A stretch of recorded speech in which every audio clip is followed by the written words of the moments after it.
Assalamualaikum warahmatullahi wabarakatuh. Hamdan katsiran lillah, amma ba'du.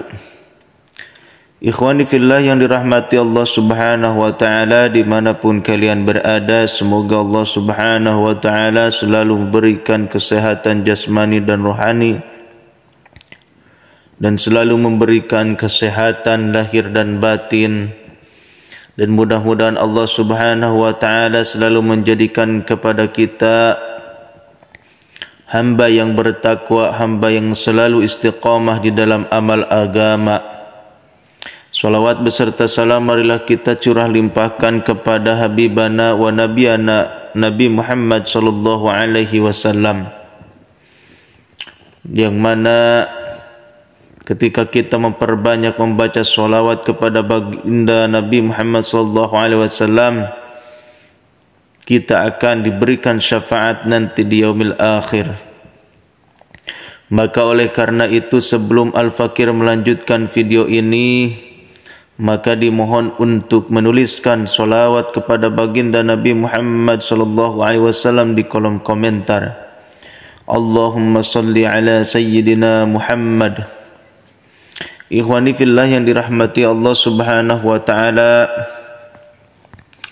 kali ini Al-Fakir akan membagikan 6 ciri-ciri orang yang selalu dikejar rezeki. Tidak bisa dipungkiri bahwasanya rezeki setiap manusia sudah diatur oleh Allah subhanahu wa ta'ala. Meski begitu, ada beberapa ciri-ciri orang yang selalu dikejar rezeki, seperti bersedekah, berusaha, bersyukur, membaca Al-Quran, beristighfar, dan selalu tawakal. Berikut penjelasan 6 ciri-ciri orang yang selalu dikejar rezeki. Yang pertama adalah orang yang selalu dikejar rezeki adalah mereka yang gemar bersedekah. Bersedekah merupakan salah satu amalan yang sangat terpuji karena bisa membantu orang lain. Jangan khawatir kalau kita takut untuk bersedekah. Jangan khawatir tidak akan bertambah. Akan tetapi ketika kita selalu bersedekah, baik sedikit ataupun banyak, dengan keikhlasan semata-mata mencari ridha Allah subhanahu wa ta'ala, maka Allah subhanahu wa ta'ala akan menambahkan nikmat-nikmatnya. Allah subhanahu wa ta'ala akan menambahkan rezeki kita semua. Yang kedua adalah ciri lain dari orang yang selalu dikejar rezeki adalah senantiasa berusaha dan berdoa. Allah akan menambahkan nikmat kepada hambanya yang senantiasa bersyukur segala kenikmatan yang ada di dalam hidupnya. Karena Allah subhanahu wa ta'ala menyuruh kita untuk apa? Untuk mencari rezeki, untuk mencari rezeki, untuk berdoa kepada Allah subhanahu wa ta'ala terus menerus dengan keistiqomahan yang nyata. Maka Allah subhanahu wa ta'ala senantiasa akan dikejar. Maka kita semua senantiasa akan dikejar dengan rezeki. Yang ketiga, bahwasanya Allah sangat menyukai hambanya yang senantiasa berdoa dengan penuh ketulusan. Karena berdoa dengan penuh ketulusan, ikhlas karena Allah, berharap ridha Allah, maka Allah subhanahu wa ta'ala akan selalu menyayanginya. Ketika Allah subhanahu wa ta'ala menyayangi orang tersebut, maka Allah akan tambahkan rezeki kepadanya, bahkan akan dikejar-kejar rezeki.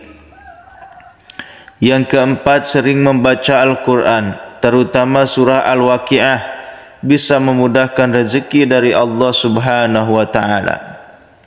Dalam hadis riwayat Ibnu Adi disebutkan bahwa kita sangat dianjurkan untuk mengajarkan surat Al-Waqiah kepada istri, keluarga dan anak-anak kita, karena surat tersebut merupakan surat yang mampu menderaskan rezeki bagi siapapun yang mengamalkannya.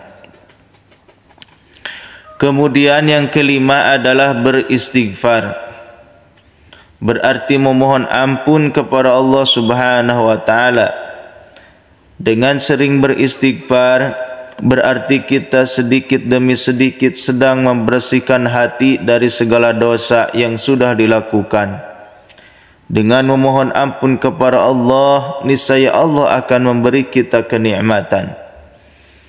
Beristighfar adalah kewajiban hamba Allah Subhanahu wa taala, karena tidak ada hamba Allah yang sempurna yang terlepas dari dosa kecuali baginda Nabi Muhammad sallallahu alaihi wasallam. Karena kita semua selalu melaksanakan dosa, selalu melakukan kemaksiatan, maka kembalilah kepada Allah Subhanahu wa taala, beristighfarlah, memohon ampun kepada Allah Subhanahu wa taala. Ketika kita istiqamah beristighfar dengan sepenuh hati, dengan keikhlasan yang nyata, maka Allah Subhanahu wa taala akan memberikan kepadanya rezeki yang berlimpah ruah. Yang keenam adalah tawakal, berarti berserah diri sepenuhnya kepada Allah Subhanahu wa taala atas segala sesuatu yang terjadi di dunia ini. Allah senantiasa akan mencukupkan nikmat untuk hambanya yang bertawakal. Sebagai hamba Allah, kita harus percaya bahwasanya Allah sudah menjamin rezeki untuk setiap makhluknya. Jangan lupa, wajib bagi kita membahagiakan kedua orang tua kita agar rezeki selalu mengajar kita, serta jadilah umat yang senantiasa mengamalkan perintahnya dan menjauhi larangannya. Ikhwani fillah yang dirahmati Allah Subhanahu wa taala, mungkin itu yang bisa saya sampaikan. Mohon maaf bila ada kesalahan. Billahi taufiq wal hidayah. Wassalamualaikum warahmatullahi wabarakatuh.